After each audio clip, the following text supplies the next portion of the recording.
Crowds have gathered in South Africa for the funeral of the anti-apartheid campaigner, Winnie Madikizela-Mandela. Thousands of mourners have crowded into a stadium in Soweto, near Johannesburg, where the campaigner is being given a high-level send-off. Her casket was draped in the national flag, and her granddaughter Swati Dlamini Mandela read the eulogy. Mrs. Madikizela-Mandela, former wife of Nelson Mandela, died earlier this month at the age of 81. A controversial figure, Mrs. Madikizela-Mandela was lauded for her role in the anti-apartheid struggle. But she was later shunned by the political elite for endorsing punishment killings for government informers.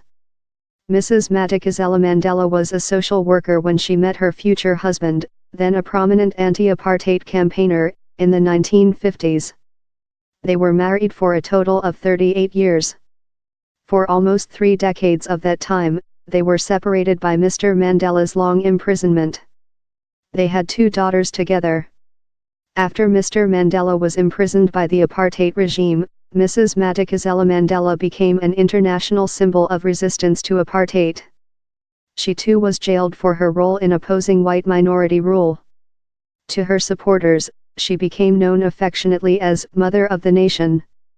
But Mrs. Madikizela-Mandela also found herself mired in scandal for decades.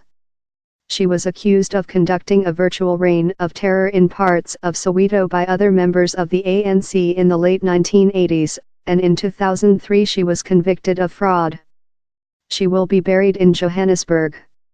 1936, born in Transkei 1958, married Nelson Mandela 1969, jailed for 18 months for anti-apartheid activities 1976, banished to rural area by apartheid authorities 1991, convicted of kidnapping 1996, divorced from Nelson Mandela 2003, convicted of fraud.